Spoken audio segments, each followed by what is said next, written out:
Here today to talk about Letha. The YouTube millionaire Scott Galloway wrote a book called The Algebra of Happiness.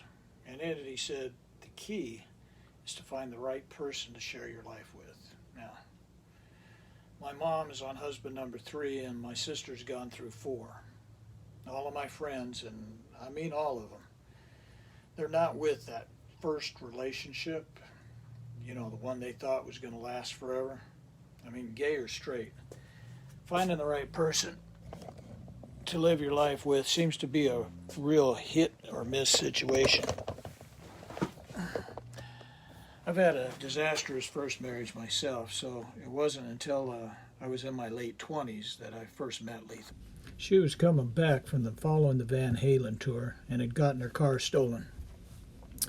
She needed a place to crash, and I was sharing an apartment with her best friend at the time. Now, even though we'd bumped into each other from time to time in the past, this time was different. It was like instant chemistry. Everyone warned me away from her. I mean, even her best friend. Letha, they would say, was, unpredictable, which was their code word for trouble. And Christ knows, yeah, she's been that. But I didn't listen to him, and hands down, that's been the best decision I've made in my entire life. We've been together 35 years now. She's a 5'3" blonde bundle of energy, smart, sexy, and totally fearless. The youngest in a family of 3 sisters and a brother, she was the hellion of the family from the start. Her dad was a teamster, and when he was home, sometimes she would help him work on cars. He had given her his prize El Camino, and that's the car that was stolen somewhere in Texas. So, anyway, our first date, I take her to a fancy Mexican food restaurant up in the Metro Center area. And when I come out, I see I got a flat tire. Now look, we're all dressed up, so I'm going to call a tow truck. You would have thought I suggested we shoot the Pope or something. And she insisted we change the tire ourselves. Now, anyone who knows Letha will tell you, if Letha's helping you do something, she'll start out by telling you the best way to do it. Then after a minute or two, she'll shove you out of the way and show you how it's done. In fact, it was her idea to fix steering columns as a business. We had went out and cold called a few body shops. Quickly found out that nobody in Phoenix wanted to mess with steering columns. And they were fickle and complicated back then. Right from the start, we were inundated with work. We had body shops, repair shops. I mean, we did work for individuals, insurance companies, and what seemed like every dealership in Phoenix was calling us up. Well, word got around that there was a hot young blonde girl that would come out to you, tear down the steering column in your car into a million pieces, and then put it all back together again.